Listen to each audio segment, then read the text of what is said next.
കഴുത്തിൽ എന്താണ്?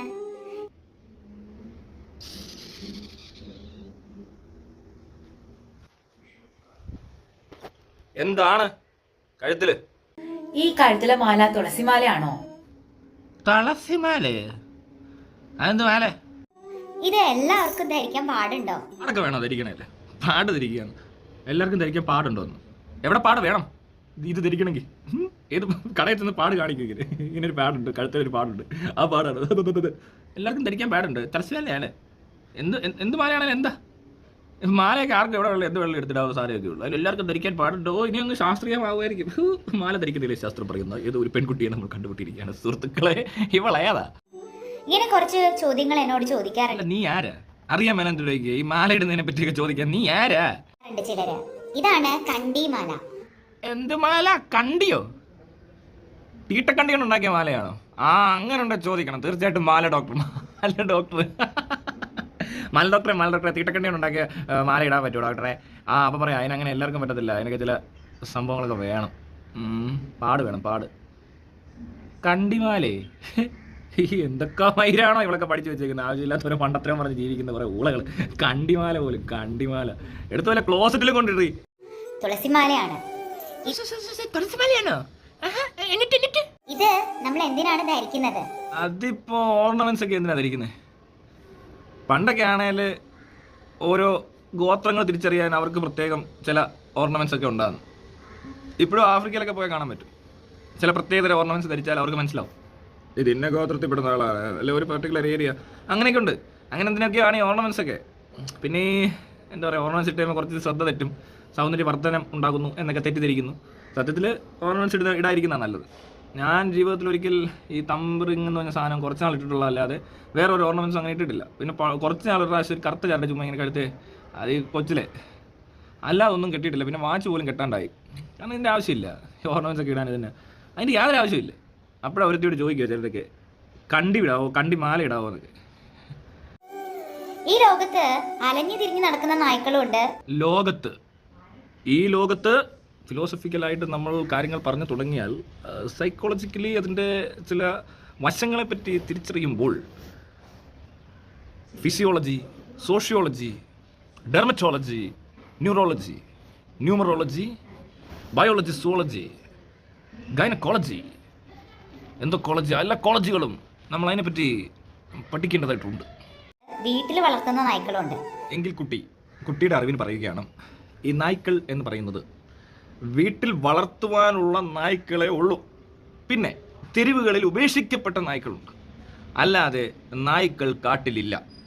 നായ എന്ന് പറഞ്ഞാൽ പണ്ട് മനുഷ്യൻ ഈ ചെന്നായ്ക്കളെയും മറ്റുമൊക്കെ ഇണക്കി മനുഷ്യനോട് ഏറ്റവും ഇണങ്ങുന്ന ചെന്നായ്ക്കളെ കൂടെ കുട്ടി അതിനെ ഇങ്ങനെ ബ്രീഡ് ചെയ്ത് വന്നപ്പോഴാണ് നമ്മൾ ഈ കാണുന്ന പല ഇനം നായ്ക്കളുണ്ടായത്. അപ്പോൾ ലോകത്തിലൊക്കെ നായ്ക്കൾ കാണുമല്ലോ, മനുഷ്യനുള്ളിടത്തൊക്കെ നായ്ക്കളും കാണും. അല്ലാതെ കാട്ടിൽ ഈ സാധനം ഇല്ല. അപ്പോൾ തെരുവ് നായ്ക്കളെയും വളർത്തു നായ്ക്കളെയും തമ്മിലാണ് താങ്കൾ പറഞ്ഞുകൊണ്ടിരിക്കുന്നത്. അപ്പോൾ വളർത്തു നായ്ക്കളിൽ നിന്നും തെരുവ് നായ്ക്കൾ എങ്ങനെ വ്യത്യസ്തരാകുന്നു എന്ന് ചോദിച്ചാൽ, ഇതുപോലെ ഉപേക്ഷിക്കപ്പെട്ട നായ്ക്കൾ തെരുവിൽ അനഞ്ഞു തിരിയുകയും വേസ്റ്റുകൾ തിന്ന് അവരുടെ ജീവിതം അങ്ങനെ മുന്നോട്ട് പോകുമ്പോൾ ഒരു നായ ഇങ്ങനെ ഒരു ദിവസം നോക്കുമ്പോൾ ദാ ഒരു പെണ്ണായ അവളോട് കൺസെൻറ്റ് ചോദിക്കുന്നു. അപ്പോൾ അവർ കൺസെൻറ്റ് കൊടുക്കുന്നു. അവർ ബന്ധപ്പെടുക കഴിഞ്ഞാൽ സ്വർഗത്തിൽ വെച്ച് വിവാഹത്തിലാകുന്നു. സ്വർഗം എന്ന് പറയുമ്പോൾ ഏതെങ്കിലും ഒരു ഈ ബസ് സ്റ്റാൻഡോ അല്ലെങ്കിൽ റെയിൽവേ സ്റ്റേഷനോ എന്തുമാവാം, അല്ലെങ്കിൽ ഏതെങ്കിലും ഒരു ഹോട്ടലിൻ്റെ പുറകിലോ അല്ലെങ്കിൽ ഓടയുടെ ഇപ്പുറത്തോ വേസ്റ്റ് പൂനയുടെ മുകളിലോ ഒക്കെ ആയിരിക്കും അവരുടെ സ്വർഗത്തിൽ വിവാഹം നടക്കുകയാണ് സുഹൃത്തുക്കളെ. അങ്ങനെ നടന്നു കഴിയുമ്പോൾ അവിടെ ഒരു കുട്ടി ജനിക്കുന്നു. കാക്കയ്ക്ക് തൻകുഞ്ഞ് പൊൻകുഞ്ഞ്, പട്ടിക്ക് തൻകുഞ്ഞ് ഡയമണ്ട് കുഞ്ഞ്. അപ്പോൾ അങ്ങനെയൊക്കെ പറയുമ്പോൾ ആ പട്ടി മനുഷ്യനുമായി വലിയ അടുപ്പമില്ല, മനുഷ്യനോട് വലിയ സമ്പർക്കമില്ലാതെ തെരുവ് നായായി ജനിക്കുന്നു. അതങ്ങനെ വളരുന്നു. ആ തെരുവ് നായി വളരുന്നു. ജനിച്ചു കഴിഞ്ഞല്ലോ അല്ലേ, സ്വർഗത്തിൽ വെച്ച് വിവാഹം. ഇവളെ നീ ഭർത്താവായി സ്വീകരിക്കുവോ? അപ്പോൾ അങ്ങനെ ആ തെരുവ് നായ അങ്ങനെ വലിയ സമ്പർക്കമില്ലാതെ ജീവിക്കുന്നതുകൊണ്ട് തന്നെ അത് ചിലപ്പോൾ മനുഷ്യരെ കണ്ട പേടിയായിരിക്കും. മനുഷ്യർ കല്ലെറിയും, അതിനെ ഉപദ്രവിക്കും. അപ്പോൾ അതിന് തന്നെ ഇതൊരു ഫ്രണ്ട്ലി സാധനം അല്ല, ഈ ജീവി നമ്മളെ ഉപദ്രവിക്കുന്ന ഒരു ജീവിയാണ് എന്നൊക്കെ അതിന് സ്വാഭാവികമായി ഒരു തോന്നൽ, ഒരു തിരിച്ചറിവുണ്ടാകുന്നു. അങ്ങനെ ആ പട്ടി ചിലപ്പോൾ ആൾക്കാരെ കാണുമ്പോൾ കുരയ്ക്കും. ചിലപ്പോഴൊക്കെ വല്ലപ്പോഴും ഈ തെരുവ് നായ്ക്കളുടെ ഇടയിൽ കടിയന്മാരായ പട്ടികളുണ്ട്. ഇതിനകത്തെല്ലാം നമ്മൾ പറഞ്ഞ പോലെ മനുഷ്യരുടെ കാര്യം പറഞ്ഞ പോലെ ചിലർ മുഖ്യമന്ത്രിയാവും, ചിലർ പ്രധാനമന്ത്രിയാകും എന്നൊക്കെ പറയുന്ന പോലെ പട്ടികളുടെ ഇടയിൽ ചില പട്ടികൾ കടിയന്മാരാകും. അപ്പോൾ അവരെന്ത് ചെയ്യും? അവർ കടിക്കും. അങ്ങനെ കടിക്കുമ്പോൾ നമ്മളെന്ത് വിചാരിക്കും, ഓ ഇവരെല്ലാം ഭയങ്കര കടിയന്മാരാണ്, തെരുവിൽ കാണുന്ന പട്ടികളൊക്കെ ഭയങ്കര കടിയന്മാരാണ്. പക്ഷെ അതിനകത്ത് ശരിക്കും വളരെ സ്നേഹമുള്ള, വളരെ കഴിവുകളുള്ള കലാകാരന്മാരായ ഒരുപാട് പട്ടികൾ. അവരെ തിരിച്ചറിയാതെ പോകും. എന്നിട്ട് എന്ത് ചെയ്യും, ഈ നാട്ടിലുള്ളവന്മാർ ഇതേപോലെ തന്നെ ആ പട്ടിയേക്കാളും മോശപ്പെട്ട ചില മനുഷ്യരുണ്ട്. അവരെന്ത് ചെയ്യുമെന്നറിയോ, ഇതിൽ കൂടുതൽ അക്രമം അഴിച്ചുവിട്ട് ഈ കാണുന്ന കലാകാരന്മാരെയും അതുപോലെ തന്നെ ചില രാഷ്ട്രീയ പ്രവർത്തകരായ പട്ടികളൊക്കെ ഉണ്ട്, സാമൂഹ്യ സേവകരായ പട്ടികൾ, അവരെല്ലാം തല്ലിക്കൊല്ലും. കുട്ടിക്ക് അറിയില്ലായിരിക്കും ഇതിനെപ്പറ്റി വേണ്ടത്ര. ഇതൊന്നും അറിയാതെയാണോ പട്ടികളെക്കുറിച്ച് പറയുന്നത്? പട്ടികളെക്കുറിച്ച് PhD എടുത്തിട്ടുള്ള ആളാണ് ഞാൻ. എൻ്റെ PhD വേണേൽ കാണിച്ചു തരാം, കാണണോ? ആ വേണ്ട.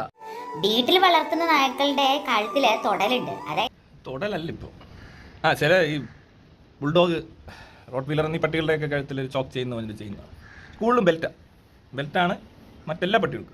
പിന്നെ ഈ പറഞ്ഞ ഈ കഴുത്തല്ലുന്ന ബെൽറ്റ് ഉണ്ട്, ശരീരം മൊത്തം ഇങ്ങനെയൊക്കെ പിടിച്ചിരുന്നതിൻ്റെ സാധനമുണ്ട്. എനിക്ക് പേരെന്താണോ എന്തോ എനിക്കറിയത്തില്ല, പെട്ടെന്ന് എനിക്ക് ഓർമ്മയില്ല. എനിക്ക് പട്ടിയുണ്ട്, ഞാൻ ഈ സാധനം മേടിച്ചിട്ടുണ്ട്, പക്ഷേ എനിക്ക് പേര് എനിക്ക് ഓർമ്മയില്ല. പട്ടികളെ പറഞ്ഞ് ഈ കുട്ടിയെ പറ്റി അങ്ങ് മറന്നുപോയല്ലേ. കുട്ടി പറയുന്ന കാര്യങ്ങളെ പറ്റി പെട്ടെന്ന് ഞാനിങ്ങനെ ഓർക്കുമായിരുന്നു.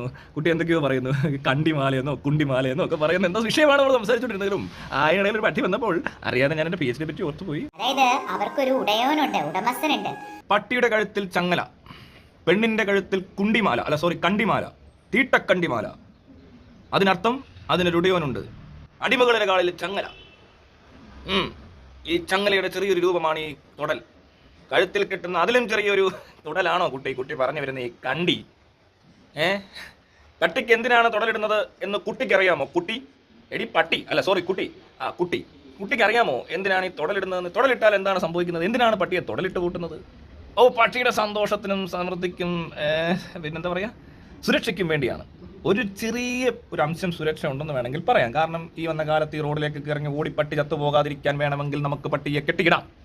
കുറച്ചുകൂടി ശ്രദ്ധിക്കുന്നവരാണെങ്കിൽ വീട്ടിലൊക്കെ വളർത്തിയിട്ട് കെട്ടിയിടാതെ പുറത്തേക്ക് ഇറങ്ങുമ്പോൾ മാത്രം ബെൽറ്റ് ഇടാം. ഗേറ്റൊക്കെ ഉണ്ടെങ്കിൽ പിന്നെ ഒട്ടിടേണ്ട കാര്യമില്ല. ഗേറ്റ് തുറക്കുമ്പോൾ ശ്രദ്ധിക്കുക. പട്ടിയോട് തന്നെ 1-2 പ്രാവശ്യം പറഞ്ഞു കൊടുത്താൽ പിന്നെ പട്ടി ഓടത്തില്ല. നമ്മുടെ വീട്ടിൽ പട്ടിയൊന്നും ഓടാറില്ല, വല്ലപ്പോഴേ ഓടാറുള്ളൂ. വർഷത്തിലൊരു 3 പ്രാവശ്യം. 3ാമത്തെ പ്രാവശ്യം ഓടുന്നതിന് മുമ്പേ പിടിക്കും. അതങ്ങനെയാണ്. അപ്പോൾ നീ പറയുന്നത് നിന്റെ കഴുത്തേ കിടക്കുന്ന തൊടല് നിന്നെ എവിടെ കെട്ടിയിടാനാടി? നീ ഇറങ്ങി ഓടാറുണ്ടോ ഇടയ്ക്ക് ഇങ്ങനെ വീട്ടിൽ നിന്ന് ഗേറ്റൊക്കെ തുറക്കുമ്പോൾ? ഉടയവനുണ്ടെന്ന് പോലും ഇതൊക്കെയാണോ നീ പഠിച്ചു വെച്ചേക്കുന്നത് കഴുത്തെ തൊടലിട്ട് കെട്ടുമ്പോൾ?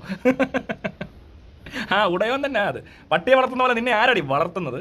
നീ കുരയ്ക്കുവോ, കടിക്കുവോ, എങ്ങനെ നക്കുവോ, എന്താ ചെയ്യുന്നത്? വാലാട്ടുവോ? അങ്ങനൊന്നും തോന്നല്ലോ നിന്നെ കണ്ടിട്ട് മനുഷ്യ രൂപമുണ്ടല്ലോടി. കഴുത്തിൽ കെട്ടിയിരിക്കുന്ന കണ്ടിമാല എന്ന് പറഞ്ഞാൽ തൊടലിന്റെ ഒരു മിനിയേച്ചർ രൂപമാണത്രേ. അതിന് തുളസിമാല എന്ന് പറയുന്നത്. എന്ത് മാല എന്ന് പറഞ്ഞിട്ട് എന്ത് കാര്യമാണ്? തൊടല്.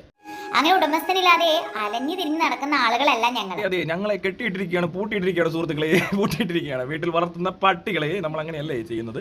അതിനെ മെരുക്കുകയാണ്, ഇണക്കുകയാണ്. എവിടുത്തെ ശാസ്ത്രജ്ഞ ഇത്? ഈ ശാസ്ത്രജ്ഞ ഇതിനു മുമ്പ് കണ്ടിട്ടില്ലല്ലോ. എന്താണേലും കൊള്ളാം. എവിടെ നിന്ന് വന്നതാണെങ്കിലും കുട്ടിയുടെ ബുദ്ധി റോക്കറ്റ് പോലെയാണ്, വാണം പോലെയാണ്. പെട്ടെന്ന് പോയിട്ടങ്ങ് പൊട്ടും. എന്തൊരു കണ്ടെടുത്തല്ലോ ഇവിടെ. ഞങ്ങളിങ്ങനെ അലഞ്ഞിരിഞ്ഞ് നടക്കുന്ന ആൾക്കാരൊന്നും അല്ല. പട്ടികളെ പറ്റിയാണ്. പട്ടി പറയുന്ന എന്തെങ്കിലും ഒരു കഥയാണ് പറഞ്ഞിരിക്കുന്നത്. ചില വീട്ടിൽ വളർത്തുന്ന പട്ടിയുടെ കഥ നടക്കുകയാണ് കേട്ടോ. അപ്പോൾ ആ കുട്ടി അവതരിപ്പിക്കുന്ന കഥയാണ് തോന്നിയത്. വീട്ടിലെ പട്ടി, നാട്ടിലെ പട്ടി. എൻ്റെ കഥയുടെ പേര് മറ്റൊന്നുമല്ല. അങ്ങോട്ട് നോക്കൂ, അവിടെ ഒരു പട്ടി, അത് തെരുവ് പട്ടി.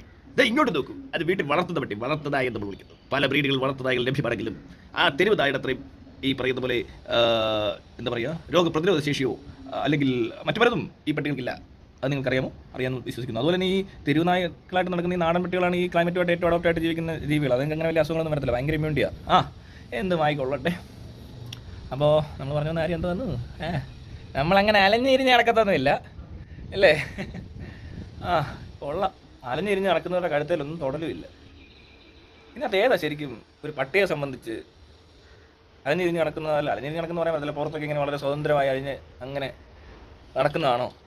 അതോ കഴുത്തിൽ തുടലൊക്കെ ഇട്ട് ഒരു വീട്ടിൽ ഏതെങ്കിലും കമ്പയിൽ കെട്ടിയിട്ട് ആഴ്ചയിലൊരിക്കലൊക്കെ കുളിപ്പിച്ച് ചവ്വൊക്കെ കൊടുത്ത് വല്ല അസുഖം വന്നാൽ ആശുപത്രിയിലൊക്കെ കൊണ്ടുപോകാൻ ആളുള്ള പട്ടി? എടി കുത്തിച്ച് പട്ടി. കുത്തിച്ചിന്നല്ലേ വിളിക്കുന്നത്? ബിച്ചെന്ന് പറയുന്നത് ഡോഗ്. പെമ്പട്ടിക്ക് അങ്ങനെ പറയുന്നത്. പട്ടി എന്ന് പറയാം. ആമ്പട്ടി മെയിൽ പട്ടിയെ പട്ടിയെന്നും പെമ്പട്ടിയെ കൂത്തിച്ചി എന്നൊക്കെ പറയാം. അങ്ങനെ എന്താ പറയുന്നുണ്ട് എനിക്കറിയത്തില്ലേ. കൂത്തിച്ചി പട്ടി എന്നൊക്കെ പറയും. അപ്പോൾ ആ പട്ടിയാണോ വേണ്ടേ? അതോ തെരുവിൽ നടക്കുന്ന നാടൻ പട്ടിയാണ്? ഏത് പട്ടിയാണ് വേണ്ടേ? കൂടിയനം പട്ടിയാണ് വേണ്ടത് നമുക്ക്? എന്താണെങ്കിലും നമുക്കൊരു ബ്രീഡാണ്. എനിക്ക് ബ്രീഡാണ് ഇഷ്ടമാണ്. അതായത് അതിനൊക്കെ ഒരു പ്രത്യേക സ്വഭാവമുണ്ട്. ആ സ്വഭാവം കണ്ടിട്ട് ഇഷ്ടപ്പെടുന്ന ആട്ടോ എനിക്ക്. അല്ല ഞാനിത് ബ്രീഡാണ് ഇത്ര വില കൂടിയ സാധനമായതുകൊണ്ട് മേടിച്ചൊന്നുമല്ല. എനിക്ക് പട്ടികളെ പൊതുവേ ഇഷ്ടമാണ്. പക്ഷേ ചില ബ്രീഡ്സ്, 1-2 ബ്രീഡ് എനിക്ക് ഭയങ്കരമായിട്ട് ഇഷ്ടപ്പെട്ടു. അവരുടെ സ്വഭാവം പ്രത്യേക സ്വഭാവമാണ്. അത് നിങ്ങളതിനെ വളർത്തി നോക്കിയാൽ മനസ്സിലാവും. നാടൻ പട്ടി മോശം പട്ടി ആയതുകൊണ്ടല്ല, എനിക്ക് ഈ പട്ടിയുടെ താല്പര്യം അതുകൊണ്ട്. ഇതേപോലെ തന്നെ പണ്ട് വളർത്തിക്കൊണ്ടിരുന്ന പട്ടികളെ ഇപ്പോൾ തെരുവിൽ കിടന്ന് കറങ്ങുന്നത്. ഇനി 20 ബ്രീഡ് നായ്ക്കൾ ഒരുപാട് തെരുവിൽ കറങ്ങുന്നത് നമുക്ക് കാണാൻ പറ്റും. കാരണം കൊറോണ സമയത്തൊക്കെ മേടിച്ചവർക്ക് പലരും ഉപേക്ഷിക്കുന്നുണ്ട്. പിന്നെ ഈ പട്ടികൾ അധികം നാൾ സർവൈവ് ചെയ്യത്തില്ല പുറത്ത്. അതുകൊണ്ട് പെട്ടെന്ന് ചത്തു പോകും, അല്ലെങ്കിൽ ആരെടുത്തോണ്ട് പോകും. ഈ ബ്രീഡ് നായ്ക്കളൊക്കെ കിട്ടിക്കഴിഞ്ഞാൽ ആ സാധനക്കാരൊക്കെ ചിലപ്പോൾ എടുത്തുകൊണ്ട് അങ്ങ് പോയെന്നിരിക്കും. പിന്നെ അഡോപ്ഷൻ വെച്ചാൽ അതങ്ങ് എടുക്കാൻ ആൾ വരും. അതുകൊണ്ട് അതുങ്ങൾക്ക് അത്ര ദുരന്തം ആയിട്ടില്ല ഈ നാട്ടിൽ. പക്ഷെ നാടൻ പട്ടികളുടെ കാര്യം വലിയ കഷ്ടമാണ്. ഇത് തന്നെയാണ് കണ്ടിമാലയുടെ അർത്ഥം. മനസ്സിലായി. നിന്നെ വീട്ടിലെവിടെ വളർത്തുവാന്ന്, നിന്നെ കെട്ടിയിട്ടേക്കാന്ന് മനസ്സിലായി. അത് തന്നെ അർത്ഥമൊക്കെ മനസ്സിലാകുന്നുണ്ട്. ഈ മാല ധരിക്കുന്നവർക്ക് ഒരു ഉടയോനുണ്ട്, ഉടമസ്ഥനുണ്ട്. അതെ, ഈ മാല ധരിക്കുന്നവർക്ക് ഉടയോനുണ്ട്, ഉടമസ്ഥനുണ്ട്. വാക്സിനേഷൻ എടുത്തിട്ടുണ്ട്. പിന്നെ ആഴ്ച കുളിപ്പിക്കുന്നുണ്ട്. ഷാമ്പു ഉണ്ട്, പൗഡറുണ്ട്. പിന്നെ വിരയ്ക്ക് മരുന്ന് കൊടുക്കുന്നുണ്ട്. മുടിയൊക്കെ ചീവി കൊടുക്കും. പിന്നെന്തുവാ, പിന്നെ മറ്റേ ഡോഗ് ഫുഡ് കിട്ടും, ബിസ്ക്കറ്റ് തിന്നും. ആഹാ, അന്തസ് ഉടയോനുണ്ട് അല്ലേ? അതല്ലേ ഉദ്ദേശിച്ചത് ഈ മാല ധരിച്ചിരിക്കുന്നത്? കണ്ടിമാല, തീട്ടക്കണ്ടിമാല. അത് നമ്മൾ തിരിച്ചറിഞ്ഞു കഴിഞ്ഞു. അതായത് തിരിച്ചറിവുണ്ടാകുന്ന നല്ലതാ. അറിഞ്ഞല്ലോ, എന്നാലും ഇല്ലോളം താമസിച്ചാലും അറിഞ്ഞല്ല. ഭഗവാനാണ് നമ്മുടെ എല്ലാം. നമ്മള് ഭഗവാന്റെയാണ്. ഓഹോ, അങ്ങനെയായിരുന്നു. ഭഗവാനോ? നിന്റെ കെട്ടുവിന്റെ പേര് ഭഗവാൻ എന്നാണോ? ഭഗവാൻ ശ്രീകുമാർ, ഭഗവാൻ ദാമോദരൻ, ഭഗവാൻ അങ്ങനെ എന്തൊക്കെ പേരിടാമല്ലോ അല്ലേ? ഭഗവാൻ ജയിക്കപ്പ് എന്ന് പറയത്തില്ല, അതുകൊണ്ടാണ് കേട്ടോ അങ്ങനെ പറഞ്ഞത് അല്ലേ? ഭഗവാൻ ജോസഫ് എന്നും പറയാമല്ല, ഭഗവാൻ ഇബ്രാഹിം കുഞ്ഞുട്ടി അല്ല, അങ്ങനെയൊക്കെ പറയത്തില്ല, അതൊന്നും ഇല്ല. അതുകൊണ്ടാണ് ഞാൻ ഈ ഭഗവാൻ കുമാർ അല്ലെങ്കിൽ ഭഗവാൻ പ്രസാദ് എന്നൊക്കെ പറഞ്ഞത്. അങ്ങനെ നിന്നെ ഭർത്താവിൻ്റെ ഒരു ഭഗവാൻ എന്നാണോ? അറിയാൻ മേലോണ്ട് ചോദിക്കുക. ഇതൊക്കെ കിട്ടുന്ന ഭർത്താവായിരിക്കുമല്ലോ അല്ലേ? ഈ കണ്ടിമാലയും കുണ്ടിമാലയും അല്ല, എനിക്കറിയത്തില്ല താലിമാലയാണോ തുളസിമാല നേണ്ടൊക്കെ പറയുന്നുണ്ട്. ഇനി ഉടയോന്ന് പറയുന്നത് ഇനി അങ്ങനെ വല്ല ആയിരിക്കും. അതിനുള്ള ഒരു പ്രതിനിധാനാണ് ഈ കണ്ടിമാല.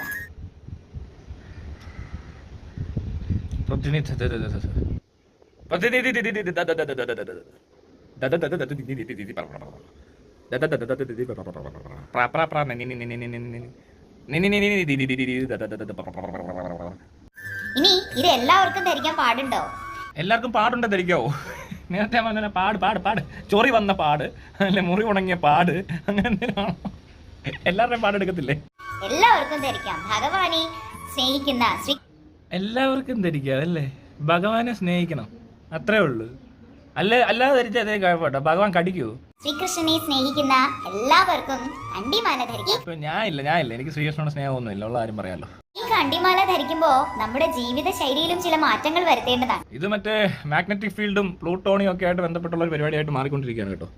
കണ്ടിമാല ധരിക്കുമ്പോൾ, കണ്ടിടുമ്പോൾ ശ്രദ്ധിക്കേണ്ട കാര്യങ്ങൾ എന്നൊക്കെ പറഞ്ഞ് ചില പുസ്തകത്തിലൊക്കെ വളരെ ശാസ്ത്രീയമായ ചില കണ്ടെത്തലുകളൊക്കെ എഴുതി വെച്ചിട്ടില്ലേ? അതിൻ്റെ വേറൊരു വേർഷൻ, അതിൻ്റെ നാടൻ വേർഷൻ, കേരള വേർഷൻ എന്നൊക്കെ വേണം പറയാം. കണ്ടിമാല ധരിക്കുമ്പോൾ ജീവിതശൈലി വരുത്തുന്ന മാറ്റങ്ങൾ എന്നൊക്കെയാണ് വളരെ പ്രശസ്തയായ, നാളെ വേണ്ടത്ര പരിചയം തോന്നുന്നു, 10 കൊലയായവരുടെ അറിയോ? മാറ്റങ്ങൾ വരുത്താൻ തയ്യാറാകുന്നവർ മാത്രമേ കണ്ടിമാല ധരിക്കാൻ പാടുള്ളൂ. ജീവിതത്തിൽ ചില മാറ്റങ്ങളൊക്കെ ഉണ്ടായവർക്ക് വേണമെങ്കിൽ കണ്ടിമാല ധരിക്കാം അല്ലേ? തീരെ സുഖമില്ലാതാവുകയാണെ കണ്ടിയോ കുണ്ടിയോ, എന്തോ കുണ്ടി എന്ന് പറയുന്നത് കുണ്ടലിനി എന്ന് കേട്ടിട്ടില്ലേ? അതാ കേട്ടോ. മറ്റേ നിങ്ങൾ ഉദ്ദേശിക്കുന്നത് കുണ്ടി, ബട്ടക്സ് അല്ല, കുണ്ടിലിനി, കുണ്ടി ഷോർട്ട്. അത് തെറ്റിദ്ധരിക്കരുത് കേട്ടോ. ഞാൻ ആ കുണ്ടിയായിട്ട് ഉദ്ദേശിച്ചത്. ഞാൻ കുറച്ചായിട്ട് കുണ്ടി എന്ന് പറയുന്നത്. കുണ്ടിമാല, കണ്ടിമാല, അങ്ങനെയൊക്കെ. കുണ്ടലിനി എന്ന് പറഞ്ഞതിൻ്റെ ആ മാലയാണ്. ജീവിതത്തിൽ മാറ്റങ്ങളൊക്കെ വരുത്തിയിട്ട്, അതായത് നമ്മൾ സാത്വികമായ ഭക്ഷണം മാത്രമേ കഴിക്കാൻ പാടുള്ളൂ. സാത്വികമായ ഭക്ഷണം, ഈ സാത്വികമായ ഭക്ഷണം തിന്നു കഴിഞ്ഞാൽ നല്ല രാവിലെ എന്നിട്ട് സാത്വികമായിട്ട് തൂറാൻ പറ്റും, അറിയാവോ? അങ്ങനെയാണ് സാത്വിക ഭക്ഷണം എന്ന് പറഞ്ഞാൽ. പിന്നെ സാത്വിക തീട്ടം കാണത്തില്ലേ? പ്രത്യേകിച്ച് സസ്യാഹാരങ്ങൾ. എന്തുതരം മാലയാടേ ഇത്? ഇനി എങ്ങാനും തെറ്റിപ്പോയുണ്ടല്ലോ, മാല ഇങ്ങനെ കഴുത്തേൽ ഇങ്ങനെ കുരുങ്ങി ശ്വാസം മുട്ടി മരിക്കും. ശ്വാസം മുട്ടിച്ച് മാല കൊല്ലും. മദ്യം, മയക്കുമരുന്ന്, ചായ, കാപ്പി തുടങ്ങി. മദ്യം, മയക്കുമരുന്ന്, കാപ്പി, ചായ, എന്തോ സാധനമാണ് ഇത്? അയ്യോ, മദ്യം, മയക്കുമരുന്ന്, കാപ്പി, ചായ ഒന്നും കഴിക്കാൻ പാടില്ലെന്ന് കണ്ടിട്ട് കഴിഞ്ഞാൽ. അയ്യോ, എന്തുവാടേ ഇതൊക്കെ? എവിടെ നിന്ന് വരുന്നില്ല നീ? കാപ്പി ചായ ഒന്നും കുടിക്കാറില്ലേ? അതിൻ്റെയാ ഇത്? കാര്യമായിട്ട് എന്തോ പ്രശ്നമുള്ള കേസാണ് കേട്ടോ. യൂട്യൂബ് ചാനലും തുടങ്ങി ഇരിക്കുക. കണ്ടിമാലയും എന്തോ സാത്വികമായ തീട്ടവും സാത്വികമായ മൂത്രവും ഒക്കെ കൂടെ കലങ്ങി അങ്ങനെ സെപ്റ്റി ടാങ്ക് അങ്ങ് നിറയുമായിരിക്കും. എന്താണേലും അയ്യോ, മദ്യം, മയക്കുമരുന്ന്, കഞ്ചാവ്, ചായ, കാപ്പി. തുടങ്ങിയ ഇൻടോക്സിക്കേറ്റീവ് ഐറ്റംസ് പൂർണ്ണമായിട്ട് നമ്മുടെ ജീവിതത്തിൽ നിന്ന് ഒഴിവാക്കണം. ഇത് കേൾക്കുന്ന ചായയും കാപ്പിയും അറിഞ്ഞില്ല, ഇത് ഞാൻ അറിഞ്ഞില്ല. വിവാഹം കഴിഞ്ഞ സ്ത്രീകൾക്കും പുരുഷന്മാർക്കും കണ്ടിമാല ധരിക്കാവുന്നതാണ്. അത് പറഞ്ഞപ്പോഴാണ് എനിക്കൊരു സംശയം ഉണ്ടായിരുന്നു. വിവാഹത്തിന് മുമ്പ് കഴിച്ചു കഴിഞ്ഞാൽ കണ്ടിമല എന്താവും എന്നുള്ളതിനെ പറ്റി എനിക്ക് ഭയങ്കര സംശയം തോന്നി. അന്നിടയ്ക്ക് വിവാഹത്തിന് മുമ്പാണ്, വിവാഹത്തിന് ശേഷമാണ്, അത് കുട്ടികളുണ്ടായതിനു ശേഷമാണ്, കുട്ടികൾക്ക് ഇടാൻ പറ്റുമോ, അതോ ഇനി വിവാഹത്തിന് ശേഷം ഇനി ഡിവോഴ്സ് ആയി കഴിഞ്ഞാൽ ഇടാൻ പറ്റുമോ, അങ്ങനെ ഒരുപാട് കാര്യങ്ങളുള്ളത്. ഇതിനെപ്പറ്റി കൂടുതൽ അറിയേണ്ടതായിട്ടുണ്ട്. കാരണം ഇത് വളരെ ശാസ്ത്രീയമായ കാര്യങ്ങളാണല്ലോ. അങ്ങനെ വളരെ നിസ്സാരമായിട്ട് അങ്ങനെ എടുത്ത് നമുക്ക് കൈകാര്യം ചെയ്യാൻ പറ്റുന്ന കാര്യമല്ല ഈ കണ്ടിമാലയൊക്കെ. കുണ്ടിമലാണെങ്കിൽ ചിലപ്പോൾ വേണമെങ്കിൽ നമുക്ക് ഈസിയായിട്ട് കൈകാര്യം ചെയ്യാൻ പറ്റും. അതിനങ്ങനെ ശാസ്ത്രീയമായ വലിയ വശങ്ങളൊന്നും നമ്മൾ അറിയേണ്ടതില്ല. പക്ഷേ ഈ കണ്ടിമാലയുടെ ശാസ്ത്രീയമായിട്ടുള്ള കാര്യങ്ങൾ, അതിനകത്തുള്ള മാഗ്നറ്റിക് പവർ, ഇതിൽ അടങ്ങിയിരിക്കുന്ന പ്ലൂട്ടോണിയം, പിന്നെ ഇതിൻ്റെ ഈ പറഞ്ഞ പോലെ നക്ഷത്രങ്ങളും ഗ്രഹങ്ങളുമായിട്ടുള്ള ബന്ധം, ഈ കാര്യങ്ങളെ പറ്റി കൂടുതൽ അറിയാവുന്നവർക്ക് ഇത് പറയാൻ പറ്റത്തുള്ളൂ. അത് പ്രത്യേകിച്ച് ഇങ്ങനെ ഇത്രയും റിസർച്ചും അതുപോലെ തന്നെ പഠനങ്ങളൊക്കെ നടത്തിയിട്ടുള്ള ഒരു പെൺകുട്ടി ഇത് പറയുമ്പോൾ എനിക്ക് വിവരങ്ങളൊക്കെ ഇങ്ങനെ കിട്ടിയപ്പോൾ എന്താണെന്നറിയില്ല, ഈ സമയത്ത് ഈ കെട്ടിടത്തിൻ്റെ മുകളിൽ നിന്നെടുത്ത് ചാടണോ അതോ അകത്ത് പോയി കിടന്ന് ഉറങ്ങണോ, ആകെ ഒരു കൺഫ്യൂഷനായിപ്പോയി. സാധാരണ ഗൃഹസ്ഥാശ്രമ ജീവിതം. സാധാരണ ഗൃഹസ്ഥാശ്രമ ജീവിതം, അതെന്ത് ജീവിതം? ധാർമ്മികമായിട്ടുള്ള ലൈംഗിക ജീവിതം അവർക്ക് ജീവിക്കാവുന്നതാണ്. സമാധാനം. എന്നിട്ട് ഞാൻ ഒരു വെജിറ്റേറിയൻ എന്നൊക്കെ പറയുമ്പോൾ പറഞ്ഞ് ലാസ്റ്റിൽ ഇതൊന്നും പറ്റത്തില്ല, മനസ്സിലായോ? അങ്ങനൊന്നും പാടില്ല. പക്ഷേ ശ്രീകൃഷ്ണൻ ആയതുകൊണ്ട് അത്ര പേടിക്കേണ്ടതില്ലെന്ന് എനിക്ക് തോന്നിയാണ്. കാരണം സസ്യബുക്കാണെങ്കിലും